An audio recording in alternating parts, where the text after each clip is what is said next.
Kanye West lost billionaire status last week as companies that once rushed to do business with him because of what was coming out of his mouth, as in Grammy award-winning music, wanted to stop doing business with him because of what was coming out of his mouth, as in offensive religious rhetoric against Jews. Adidas, CAA talent agency, Twitter, and Instagram all dropped the artist, who likes to go by Ye these days. Skechers had him escorted out of their headquarters in Manhattan Beach, all after West made a series of anti-Semitic remarks and wore a shirt with a slogan associated with white supremacists. When Adidas initially announced their partnership was, quote, under review, the Anti-Defamation League pressed them for speed and action, asking, what's to review? With me now live, community activist Leah Shank, founder of Impact, and psychologist Dr. Christy Hagens, to discuss the difference between the public and corporate reaction we're seeing now when it comes to Kanye and what happened back in 2018 when he kind of blamed slaves for their own state of affairs. Ladies, good morning to you. Good morning.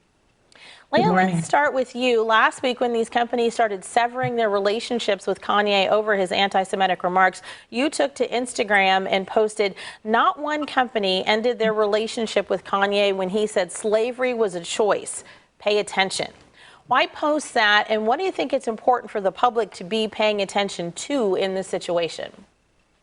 Yes, I think it's important that we pay attention to the selective outrage. You know, when individuals that are non-Black, when they display some sort of discomfort, or if they articulate something that they don't like, you get swift action and big things happen. But when it's the Black community and things are said against us that are further impressive to us and that hurt us, we never get the same swift action. We never get the same discourse. And I think that we're missing an opportunity when things like this happen and companies that are of this power status don't use these moments for us to be able to elevate equality and justice for all, when they are missing an opportunity to be able to give Black people the same respect and the same accountability. And because they don't articulate for us, and because they don't campaign and marginalize for us, we don't get that same comfort. So I just think that it's unfortunate that when it's anything other than Black, you see a lot of outrage and you see a lot of people that have a lot of things to say. Mm-hmm. But when it's us, and when it's us doing something that we feel is discomfort to us, and we display that and we articulate that, we don't get the same respect. Dr. Christy, you study the physical impact that racism has on African Americans. What kind of impact do you see it having on the psyches of a group of people when negative comments are made and a whole corporate structure stands up to say, we won't tolerate that against Jews, and there doesn't seem to be the same kind of reaction when the same person derides the kidnapping, chaining, whipping, selling, and forced labor of millions of Black people over 400 years? Mm-hmm. You know, that's a powerful question. And what I want to start with saying first, as a psychologist, is recognizing that Kanye is in a state of very public decompensation. And so much of what he is saying and sharing, I mean, we need to be mindful of not necessarily taking it at face value, because I think he is expressing ideas that are connected to his mental illness. However, the responses that he has given and the responses that we have had as a larger society has definitely been disparate, right? And so the impact for Black people to hear this messaging, not only from the general public, but from someone who looks like us, has an even deeper impact. But what we're talking about in many ways is internalized racism, right? The idea of white supremacy and what is valued is very different from the Black community. And so it continues to be an onslaught from that 400 years of not seeing, not valuing us and our experiences. And this is a very blatant example of that coming to our attention. Leah, why do you think it is that the corporate reaction seems to be different when both of these sets of comments were so negative and were so hurtful? Is it just because, okay, forgive the first time, but this is now the second time of doing something like this, so no more? Yeah, I think that we as Black people have to hold him accountable. I think we have to value ourselves enough to make sure that the way we feel is important and that others know that it's important.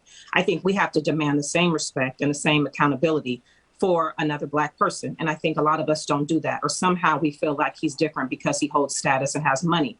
But he is a brother, he is our brother, and he is a Black man. And I think that he should be rallied around in spite of everything that's going on.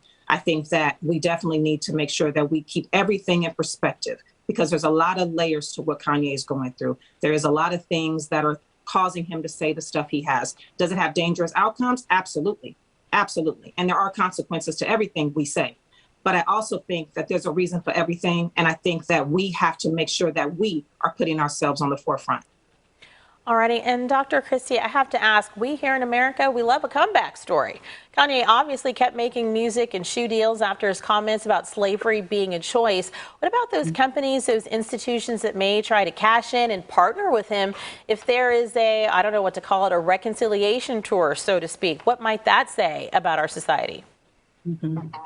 Yeah, I mean, I think that speaks in many ways to the idea of capitalism, right? This idea of money is the master. And so as folks may take advantage, if you will, of a comeback from Kanye or using kind of this platform to elevate him, I mean, I'm concerned about that, about what that means, and about how folks internalize that experience, right? That you can do and say and be things that may be very harmful and very hurtful, and yet still have an opportunity to be promoted in ways that may not be healthy or helpful. Now, that's not to say, should he get the treatment and the support that he needs, and he should intentionally kind of shift his perspective and his messaging, then that's a different thing, right? I think we all have an opportunity and should have an opportunity to rise up, to heal, and to be different. And yet in this instance, it seems as though, unfortunately, Kanye continues to be suffering, and then expressing that in ways that are harmful. Ladies, thank you so much for your insight this morning, sharing your perspective. We'll have to put a pin in it there, but the whole world will be watching to see what he may say next and watching to see what the reaction is. We appreciate you. Thank you.